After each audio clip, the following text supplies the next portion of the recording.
Welcome to Storytellers, Indigenous Life in the Northwest. I'm Elizabeth Din. I'm Jeff Gianola, and we want to welcome you to Salmon Nation. We are in the newly renovated Vernier Science Center on the PSU campus in downtown Portland. And you know what? Every detail of this building was intentionally designed with Indigenous people, culture, and education in mind. The renovation guided by a BIPOC student advisory board to make sure students feel connected to place and supported in their studies. We're going to show you some of the amazing features of this building with the help of Emma Johnson, the Indigenous, Traditional, Ecological, and Cultural Knowledge Coordinator here at PSU.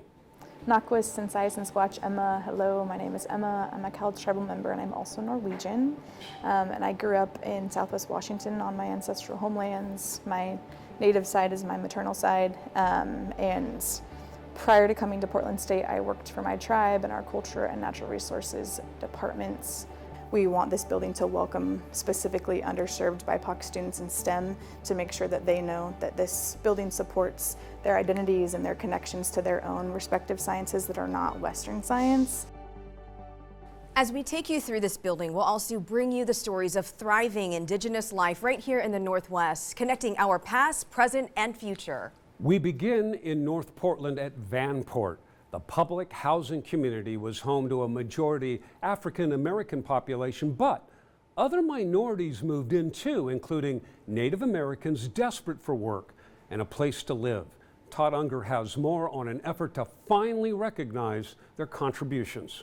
Lush fields, a golf course, a raceway. 76 years later, a piece of Portland wedged against the Columbia looks nothing like the past. Great-grandparents moved to Portland during World War II to work in the Kaiser shipyards, and they lived here in Vanport. Ava Redbird's family is a part of Vanport's history. In the midst of World War II, tens of thousands of minorities lived in the pop-up city. Although Vanport itself only lasted 6 years, the country's largest federal wartime housing project had a profound impact on Oregon's people, demography, and culture. The stories of the once booming community are well known, but the imprint left behind by Native Americans here remains a largely untold chapter. They went roller skating, they went to the movie theater, they rode their bikes, played marbles. Ava's grandmother would speak of her childhood often. Nothing more impressionable than during May of 1948, when a massive flood broke through the levees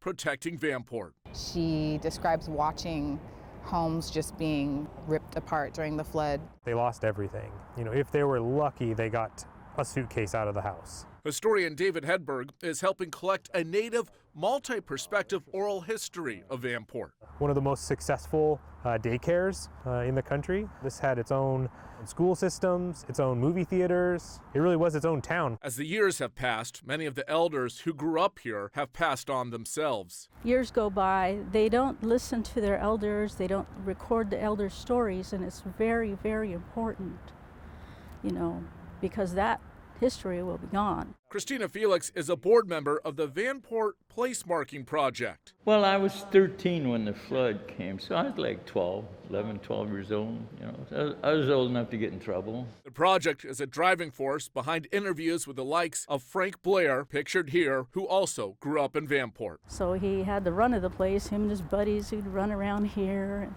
cause all kinds of ruckus. But it was like the United Nations. There was Chinese, there was Japanese, there was German. We're all thrown in there together. Blair died just last year. Eventually, the oral histories will be part of Portland's city archives, cementing the Native American experience in one of the country's largest wartime communities. Oftentimes our stories are forgotten or told last, but there definitely was a large Native population here, and I wouldn't be here if that population wasn't here. Call it a proud legacy of contribution that still endures decades later. Each year, tribal members return to the Vanport area for the Delta Park Powwow. The Bow and Arrow Culture Club, the oldest Native nonprofit in Oregon, has been hosting this event since 1986. We do get to share our culture and traditions, and that we do hopefully enlighten folks and get to see what's important to us. This land is so important to us. Now in its 51st year, the event is the biggest powwow in Portland. This year, up to 15,000 people attended the weekend event. People from all over the Northwest, other parts of the U.S. and Canada make the journey. Delta Park, for me, has always been a blessing to have my family come and visit here and do powwow, sell our Native American jewelry, and just be around Native Americans. People come from all over just to this powwow because it's a really nice powwow. The powwow fosters connection to community and place and celebrates Native arts and craft vendors, foods, intertribal drumming, and dance routines. Just to be able to run into people that you haven't seen for a long time, and the food that you don't normally eat, and just being able to find things like this, and to watch people get back in touch with their culture. Another important gathering, the Native Elders Picnic, held each summer at Blue Lake Park. We're having the 4th annual Native Elders Picnic. It's quite exciting because we have 2 more new groups. The Warm Springs tribe came in from Central Oregon, and the Cowlitz tribe came in from Washington. Thank you guys for coming. Indian name is Pocatelli Katsat. It means 5 spirits going towards a mountain. My English name is Celeste White Wolf, named after one of my elders on my Wallowa band, Nespers group. I'm so pleased that all of you are here. I'm just tickled to no end. Portland is a city that has a Native community from over 380 tribes of Alaska Native, Native American, and First Nation peoples here, and so it's a great opportunity to bring our families together in support of our elders. Living in Portland, we're all so separated. I didn't grow up in our culture, but now it's a part of me, just coming to events, meeting with people, plus working with my own tribe. It's an obligation, as a Native person and being raised with our traditions, is that we always respect our elders and hold high regard for our elders. The importance is it's our friendship, it's our camaraderie, and it's really nice when the elders share their own history and they tell us a little bit about themselves. Sometimes we have new elders that come and that have history of the Columbia River, and so it's really great to hear their stories, to hear about the salmon, their experience fishing on the rivers, their experience of supporting their families and grandchildren and passing on tradition. Grandfather, Great Spirit, I ask you to bless us all. I just want to make sure that people recognize that we are still here. We're survivors. Back here in the Vernier Science Center, the connection to place and ecosystems all around us guides visitors and students through this entire building. So we are on the Wapato floor, which is our basement floor. And Wapato is a really important traditional food for many tribes of this region and throughout the Pacific Northwest, really. And the whole purpose behind the signage in this building is to connect people to place and make them more aware of whose land that they're on and how the Native peoples of this region, their descendants, are still actively participating in community and tending to the land. So you can see the wetland, the prairie land, and then we go to the salmon floor and cedar and juniper and eventually mountain huckleberry. And you can see the icons for each of those floors, some photos to kind of give you a glimpse of what they look like. The language shared on this sign is actually my tribal language, Cowlitz Salish. And on each floor we highlight different local tribal languages, and folks can scan a QR code on the main welcome sign on the first floor that will take them to audio recordings to hear those languages pronounced. Nakus. The Juniper level features the language of the Siletz tribe. Hawanti. Athabaskan is taught in the language program at the Siletz Valley School. that serves the Siletz Indian Reservation near Newport. This charter school also offers a culinary program for students. It's a program near and dear to the heart of Jack Strong. He's the executive chef of the Jory at the Allison Inn and Spa, and he is a proud member of the Confederated Tribes of Siletz Indians. When we were coming up as young cooks, really we had no other chefs to look up to be mentored by. There wasn't really a lot of Native chefs out there when we were coming up. Jack Strong is the kind of chef that the next generation of Native American chefs can look up to. The James Beard nominated chef is celebrating 2 years as executive chef at the Jory. Not only does he occasionally put influences from his culture into his cuisine, he's paying it forward by helping the young men and women who want to be in his shoes one day. Throughout November, a special dish highlighting Native flavors of the Northwest with the Southwest is being featured. In my language, I called it Don, which means north, and then Yetne, which means south. It's got clams and mussels and shrimp and sturgeon that we get from the Fort Klamath area down in Southern Oregon. And they're really going to kind of highlight the seafood from here in the Northwest, and then that really rich, beautiful red chili broth with hominy. A tasty and meaningful meal, as a portion of sales will go to the Siletz Valley Schools culinary program to help future educational opportunities. Still to come on Storytellers. We'll show you more of the indigenous art, culture, and education happening here at the Vernier Science Center.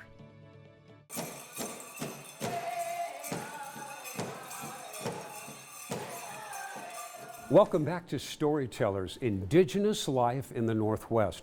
We're in the newly renovated Vernier Science Center at PSU, where Indigenous life is celebrated through design, art, and education. Now, in addition to Western science classrooms and labs, this building features a new food lab for the Indigenous Traditional Ecological and Cultural Knowledge, or ITEC program. We are in our food lab. The class is right now and learning all things corn. We're hoping to be the space that can uplift food sovereignty, and what I mean by that is people having the ability to process their own foods, know where those foods are coming from, know how it was preserved.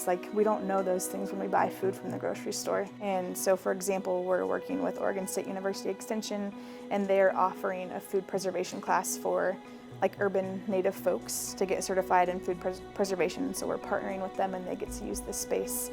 And so it's not just for our students, it's also for our Native community members to connect and learn. Indigenous first foods, produce, and wild game found in North America are featured on the menu of Portland pop-up restaurant Havalina. And head chef Alexa Numkina Anderson showcases her unique culture. She is enrolled Hopi, also part Yakima, Cree, and Skokomish. So I feel like every single time that I'm making a dish or sharing this food, it's like my own act of rebellion of I'm here, I exist against the better nature of whatever people tried to do. Bold food from the kitchen of a chef who is proud to share how her identity is reflected in her cooking. Head chef and owner of Havalina, Alexa Numkina Anderson. For some diners who stop into her pop-up restaurant, it's their first time tasting and learning about the Native American dish, fry bread. That's pretty traditional to something that you'd find at powwows or for fundraisers on the reservation. It has a pretty dark history to it. It comes based off of when people were put onto reservations and given government rations of food instead of being able to get their own food themselves from the land. And so that's where a lot of the health disparities have come into play, is because they were given a lot of low nutrition food items instead to survive off of. Alexa is reshaping how fry bread is perceived. There's just this thing where people who go through hardships, they take something and they turn it into something good that gets them by. Fry bread has been one of those things, and so now it's like a comforting thing. The Havalina menu offers a plain fry bread or a fry bread taco that has bean and bison chili, tomato, sour cream, lettuce, and shredded cheese. Do you have an early memory of fry bread and how comforting it is for you too? Yeah, it all reminds me of my grandma. A dish made with simple ingredients is complex in its significance for Alexa and for many people who can relate to the meaning in it. Her menu, she hopes, will nourish in more ways than one. I mean, for one thing, I want people to feel full and happy and the food is super tasty. A lot of the other part of it is I want Native folks to feel seen and like they have a place at the table. It's just so special, and for me, food is like, it's love, it's power, it's knowledge, it's community. So I just want people to show up, ask questions, try the food, come see what we're doing. Back here at PSU, Indigenous art and culture is reflected throughout the Vernier Science Center, from ceiling designs like the one above, which mimics weaving, to this installation that features the 4 directions. There are also works by BIPOC alumni and regional artists in common spaces all around the building. The one that I'm standing in front of right now is done by a local Grand Ronde artist, and it's with Western Red Cedar. And Western Red Cedar is our plant friend for the 3rd floor, and is a tree relative that is really struggling with the changing climate. Carving is such an incredible cultural practice that not everybody has access to, let alone understands what goes into it, like how you pick the tree, how you engage with that tree when you harvest, and what you give back for that harvest. There's a lot that goes into the behind the scenes work of creating a piece of work like this, and highlighting a local tribal member's artistry is really important. And art provides comfort and connection, and this ability to be in a space that recognizes that is really important. There's a new piece of public art in Southern Oregon highlighting the return of native salmon and their journey from the ocean to their spawning grounds. For the first time in decades, salmon are returning to the Klamath Basin. This fall, the 4th and final dam was removed from the Klamath River in the largest dam removal project in U.S. history. I'm the maker of this newly installed public art. Kana Tanaka was chosen by the Oregon Arts Commission to create the sculpture at Oregon Institute of Technology's Boyven Hall in Klamath Falls. Everything is basically made in glass. Tanaka visited the area and worked with the local tribes to understand the importance of the restoration of the Klamath River and salmon runs. I incorporated the local sacred fish of Klamath tribe, the Chuaman-Koptu. Shoal of Returning Hope was created with a special glass that changes color with the light. So when you walk around the piece, and transmitted color shows up more, so that the spawning salmon is more red and orange instead of blue and green. There are 750 suspended salmon, 250 salmon eggs, and even the cable suspension system was created to represent gill nets. Ocean salmon comes in, and then they start swimming through the river. And then when they get spawning phase, they change their body shape and color. And then they're going to swim over the dams or symbolic dam. The dam removal project reopened more than 400 miles of salmon habitat in southern Oregon and northern California. Work will continue for the next few years to replant the land that was submerged by the reservoirs for decades. Coming up on Storytellers, there's more work for the future of Indigenous life in the Portland area, from a new housing project to restoring the cultural ecosystem.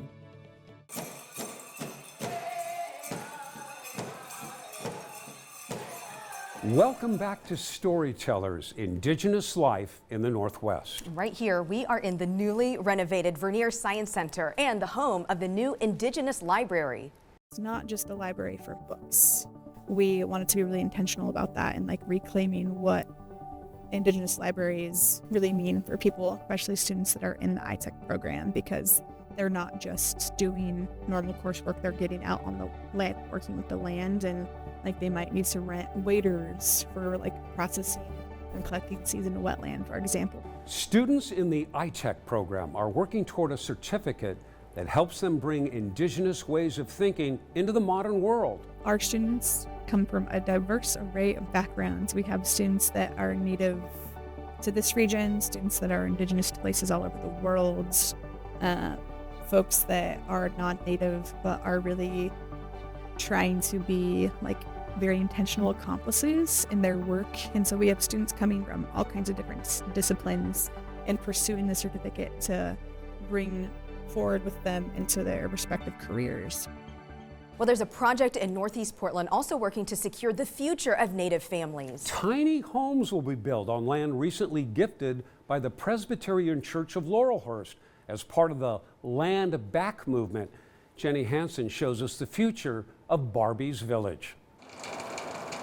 Right now, rose bushes cover some of the land where, in the future, tiny homes will bloom in the name of a woman who fought to help Indigenous families in need. She advocated a lot for the Native community to have stable housing and affordable housing. Shanoa Landry is talking about Atwai Barbie Jackson Shields, a member of the Confederated Tribes of Warm Springs who had struggled at one point to find housing. She unexpectedly passed away in 2017. She really put a lot of her heart and soul into a lot of this work, volunteering her time all the time, and she really understood the irony of being houseless in our homelands. Inspired by Barbie, the Future Generations Collaborative in Portland set out to create Barbies Village, which will not only house 6 to 10 Native American families in need, but also feature an early childhood program. It's all in the beginning stages at the former Presbyterian Church of Laurelhurst. They were doing their own anti-racism work, and they had heard about the Land Back movement. The Land Back movement is a growing Indigenous-led effort to reclaim land that was taken from Native communities in the past. The Presbytery of the Cascades approved the transfer, exchanging the empty church and land to the FGC for $1 in March of this year. It wasn't just about a land gift, it was really about land back and about rematriating the land, and also with a lot of intention and good thought and prayer went into it. Construction has started inside the church, adding natural materials to be eco-friendly, but it will be costly. They've already spent $150,000 to replace the HVAC system and estimate they'll need $5 million total. They say they are determined to honor and remember Barbie's legacy, even with the steep price tag, because of the benefits to families. We would hope that the funding that we're able to secure will be flexible enough to where we're not only reaching the community members that we serve, but that they'll have an opportunity to take the time that they need to get themselves where they need to be to have their own stable housing. While fundraising continues for Barbies Village, work towards the future of Indigenous education, culture, and community continues right here at PSU. We are not stopping at the Vernier Science Center. Like, this is not it for us. And currently we are deep in the design phase for our iTech Center on campus, which is located on our urban oak savanna. The Willamette Valley, prior to contact, was full of oak savanna, camas prairie, really important cultural ecosystem. And what I mean by that is that they were very intentionally tended to by Native peoples of this place for access to camas bulbs, traditional foods, and acorns. And those meadows and prairies also are very welcoming to things like elk and deer. And so that site is like our outdoor classroom space for students to come and gather and connect with the community. iTech Center will specifically be for the iTech program and the research and restoration done on site on the oak savanna. And so it's like really intentionally connected to the land that it's on, and it will open up outside to our outdoor classroom, and we'll have like a salmon pit area, we'll have a camas roasting area, and it'll just be really oriented to those plants and trees on site and who they are as teachers and how they support our research. So it's gonna be probably the coolest building on campus. I love the Vernier Science Center, it's awesome, but once the iTech Center is done, we're hoping to open in fall of 2026. It's gonna be like a game changer of lifting up an outdoor classroom, supporting urban oak savanna restoration and revitalization, and like really showing students how we can do that in an urban center. Thank you for joining us for Storytellers, Indigenous Life in the Northwest. We really hope that you feel more connected to this special place that we all share. And to learn more about all of the people and places we featured, go to KOIN.com and click on Native American Heritage Month. From all of us here at KOIN 6, good night.